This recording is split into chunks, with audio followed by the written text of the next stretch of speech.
নবীকে পাঠালেন। মা আমিনা চিন্তা করে, আহা আমার এই সোনার চাঁদ, এই দুনিয়াতে এর আব্বা নেই, এই দুনিয়াতে অন্যান্য বাচ্চা কাচ্চা যখন আসে এই দুনিয়াতে তাদের আব্বারা তাই দাইমারা নিয়ে যায়, তাদের বিনিময়ে তার আব্বারা কত কি দেয় এবং আরামে লালন পালন করে, কিন্তু এই আমার সন্তানের আব্বা নেই আর আমি বড় গরিব দুনিয়াতে, তো কেমন করে লালন পালন করব। মা আমিনা চিন্তা করে আল্লাহর তরফ থেকে কি খবর আসে, সান্ত্বনা আসে কবি ছন্দের মাধ্যমে। অতি মূল্যবান কথায় লিখছে দেখুন,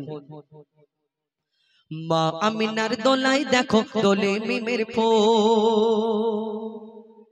মা আমিনার দোলায় দেখো দোলে মিমের ফুল, দুনিয়া ঘুরে পাবে না গো যাহার সমতল। মা আমিনার দোলায় দেখো দোলে মিমের ফুল, দুনিয়া ঘুরে পাবে না গো যাহার সমতল। সে আসার পরে পড়ছে দেখো, আসার পরে পড়ছে দেখো সারা জগৎ কোল, আসার পরে পড়ছে দেখো সারা জগৎ কোল। কি পড়ে? বলে লা ইলাহা ইল্লাল্লাহু মুহাম্মদ রাসূল, লা ইলাহা ইল্লাল্লাহু মুহাম্মদ রাসূল। মা আমিনার দোলায় দেখো দোলে মিমের ফুল, দুনিয়া ঘুরে পাবে না গো যাহার সমতল। মা আমিনা চিন্তা করে আল্লাহর তরফ থেকে কি সান্ত্বনা, কি খবর আসে কবি ছন্দের মাধ্যমে আরো কি লিখছে দেখুন, পিতার ছায়া ছিল না মাথায় নবী জন্ম নিল যখন, শুধু ছিল মা আমিনা ছিল না ভাই বোন, শুধু ছিল মা আমিনা ছিল না ভাই বোন। জন্মকালে এতিম বলে মা আমিনা ভাবে, নবী জন্মকালে এতিম বলে মা আমিনা ভাবে, আমি করব কেমন লালন পালন খোদা গো কি হবে, আমি করব কেমন লালন পালন খোদা গো কি হবে। তখনই এক খবর আসে, শোনো আমিনা বিবি, তোমার কোলে নাজিল হলো খোদার শ্রেষ্ঠ নবী, আল্লাহ স্বয়ং তার লালন পালনে নিয়েছে গোবার, আর জিবরিল আমিন থাকবে হোগে ওর পাহারাদার। ও সৃষ্টি কুলের শিরোমণি, সৃষ্টি কুলের শিরোমণি আর নবী কুলের মোল, সৃষ্টি কুলের শিরোমণি আর নবী কুলের মোল। দুনিয়াতে যার নাম হবে নবী মুহাম্মদ রাসূল, দুনিয়াতে যার নাম হবে নবী মুহাম্মদ রাসূল। মা আমিনার দোলায় দেখো দোলে মিমের ফুল, দুনিয়া ঘুরে পাবে না গো যাহার সমতল।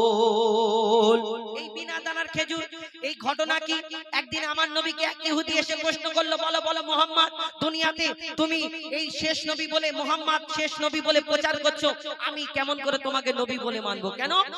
তোমার আগে অন্যান্য নবীরা দুনিয়াতে এসেছে, কেউ মুর্দাকে জিন্দা করে দেখিয়েছে, কেউ পশু পক্ষী ভাষা বুঝতে পারতো, কেউ ওই দুনিয়াতে আশাবাড়ির কামাল ছিল, কিন্তু তোমাকে যে নবী মুহাম্মদ বলে আমি মেনে দেব, কেমন করে নবী বলে মানবো তোমাকে? তাহলে আমাকে একটা কোন পরীক্ষা করব, এই আমার সামনে তোমাকে করে দেখাতে হবে। কি পরীক্ষা? তাহলে ওই ইহুদি পকেট থেকে একটা খেজুরের দানা, খেজুরের আটি দিয়ে বলে, মুহাম্মদ শোনো, তোমাকে এই খেজুরের দানাটা দিচ্ছি, তুমি যদি একদিনে একটা খেজুরের দানা থেকে গাছ বের করে দেখাতে পারো, তাহলে আমি সত্যিকারে মনে করব হ্যাঁ তুমি আল্লাহর নবী, আল্লাহর পয়গম্বর। কেন? নবীরা সব পারবে এই দুনিয়াতে, তার এইটা বিশ্বাস ছিল। আমার নবীকে যখন এই প্রশ্ন করে, আমার নবী মিচকি হেসে সেই খেজুরের দানাটা তার সামনে পুঁতে দেওয়ার পরে বলে, শোনো, এই তোমার সামনে আমি দানাটা পুঁতে দিচ্ছি, কালকে এই সময় আসবে, এখানে শুধু একটা গাছ হবে না, আল্লাহর ইচ্ছাতে আল্লাহর হুকুমে এখানে একটা গাছ হবে, সেই গাছেতে খেজুর হবে, সেই খেজুর তোমাকে খাওয়াবো। ইহুদি চিন্তা করে ইম্পসিবল, একটা দিন একদিনেতে একটা দানা থেকে কতটুকু বের হতে পারে, কিন্তু ওই একটা দানা থেকে গাছ হবে, আবার খেজুর হবে, সেই খেজুর আমাকে খাওয়াবে, এটা কেমন করে হয়? ইহুদি চিন্তা করে। ইহুদির সাথীরা বলতে থাকে, শোনো শোনো ভাই, মুহাম্মদ আসমানের চাঁদকে টুকরা করে দেখায়, জমিনের পাথরকে কলমা পড়িয়ে দেখায়, তাহলে মুহাম্মদ জাদু জানে, এটাও করে দিতে পারবে, তুমি মুহাম্মাদের সঙ্গে লেগো না। কিন্তু সেই ইহুদি চিন্তা করে, তাহলে মুহাম্মদকে আমি বলেছি কলমা পড়বো, যদি গাছ বের হয় তাহলে সে বলেছে খেজুর খাবে, আর সত্যিকারের যদি গাছ হয় তাহলে আমাকে কলমা পড়ে মুসলমান হতে হবে, তাহলে কি হবে? আমি তো ফেসে যাব। ইহুদি চিন্তা করতে করতে ঘরে যায়, তার ঘুম চলে যায়। কি ঘটনা হয় সেদিন কবি ছন্দের মাধ্যমে আরো কি লিখছে দেখুন, এক খেজুর দানা নিয়ে এক ইহুদি নবীর কাছে কয়, এক খেজুর দানা নিয়ে এক ইহুদি নবীর কাছে কয়, বলে তোমায় নবী মেনে নেব এই দানাতে যদি একদিনে গাছ হয়, তোমায় নবী মেনে নেব এই দানাতে যদি একদিনে গাছ হয় সেই দানা নিয়ে নবী আমার মাটিতে পুঁতে হাসে সেই দানা নিয়ে নবী আমার মাটিতে পুঁতে হাসে বলে এই দানার ফল খাবে গোকাল ইহুদি তুমি এসে এই দানার ফল খাবে গোকাল ইহুদি তুমি এসে আর ভাবে ইহুদি সত্যি যদি এই দানাতে গাছ হয়ে যায় সেই ভয়েতে গভীর রাতে ইহুদি দানা চুরি করে তুলে নেয় ইহুদি ভাবে যে দানা থাকবে না আমি গভীর রাত্রিতে দানা চুরি করে নিলাম তাহলে এই দানা থাকবে না আর গাছও কেমন করে হয় মোহাম্মদ কেমন করে গাছ বের করায় দেখায় আমিও দেখবো আল্লাহ বলে আমি যাকে সম্মান দেব এই দুনিয়াতে কে রুখতে পারে দেখে এই দুনিয়াতে সেই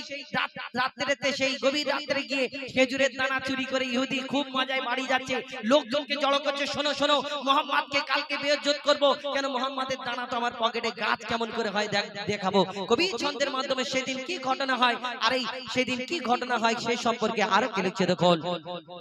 এই ভাবে ইহুদি সত্যি যদি এই দানাতে গাছ হয়ে যায় সেই ভয়েতে গভীর রাতে ইহুদি দানা চুরি করে তুলে নেয় পরের দিনে সেই ইহুদি নবীর সাথে গাছ দেখতে যায় পরের দিনে সেই ইহুদি নবীর সাথে গাছ দেখতে যায় গিয়ে দেখে সেথায় গাছ হয়ে ফল ভরে রয় নবী তাকে নিজের হাতে সে গাছের খেজুর খেতে দেয় আর খেজুর খেয়ে বলে ইহুদি এর দানা কোথায় মোহাম্মদ সব ঠিক আছে তোমার খেজুরের গাছে খেজুর হয়েছে তুমি খেজুর খেতে দিয়েছো কিন্তু তুমি বলো এই খেজুরের যে আমাকে খেতে দিয়েছো খেজুরের মধ্যে দানা নেই কেন